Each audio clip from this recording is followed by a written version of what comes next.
শিল্প অধ্যুষিত গাজীপুরে দেখা দিয়েছে গ্যাস সংকট। দৈনন্দিন চাহিদার তুলনায় সরবরাহ কম থাকার কারণে শিল্প কারখানার উৎপাদন ব্যাহত হচ্ছে।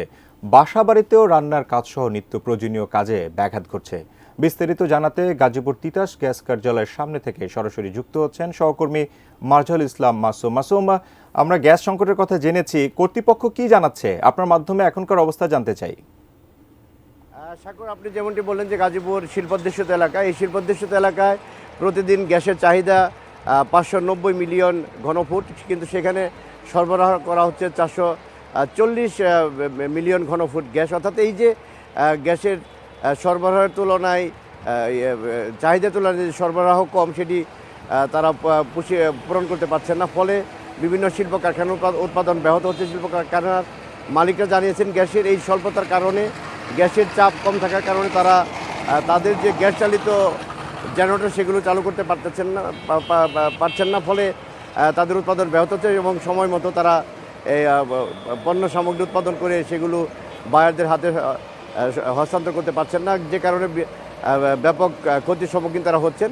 এবং বাসা বাড়িতেও আমরা যোগাযোগ করেছি, সেখানে নিভু অবস্থায় গ্যাস তারা পাচ্ছেন। সকাল 8টা থেকে দুপুর 2টা পর্যন্ত অনেকেই দাবি করছেন যে তারা গ্যাস পাচ্ছেন এবং চাপ কম থাকার কারণে সকালে যে রান্না বান্না করবে সেগুলো তারা করতে পারছেন না।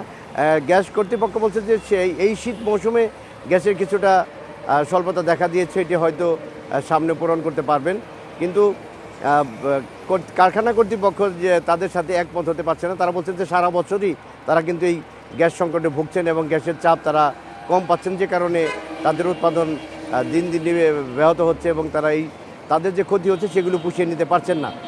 এবং এই যে বাসাবাড়ির কথা যেটি বললাম, যে তারা সিলিন্ডারের উপর নির্ভরশীল হয়ে পড়ছেন এবং সেই সিলিন্ডারের দামও বেড়ে যাওয়ার কারণে তারা কিন্তু সাধারণ মানুষ দ্বারা তারা হিমশিম খাচ্ছেন। অর্থাৎ গ্যাসের এই সংকট দূর না করতে পারলে মানুষের যে দুর্দশা সেটি লাঘব করা সম্ভব হবে না, এমনটি আমাদেরকে জানিয়েছেন যে বাসাবাড়ির যারা মালিক তারা। কিন্তু কর্তৃপক্ষ জানিয়েছেন যে কিছু অবৈধ গ্যাস সংযোগের কারণে গ্যাসের কিছু অপচয় হচ্ছে, সেই অবৈধ সংযোগ তারা ইতিমধ্যেই বিচ্ছিন্ন কার্যক্রম শুরু করে দিয়েছেন এবং খুব শীঘ্রই তারা এই সংকট পুষিয়ে নিতে পারবেন বলে আমাদেরকে জানিয়েছেন।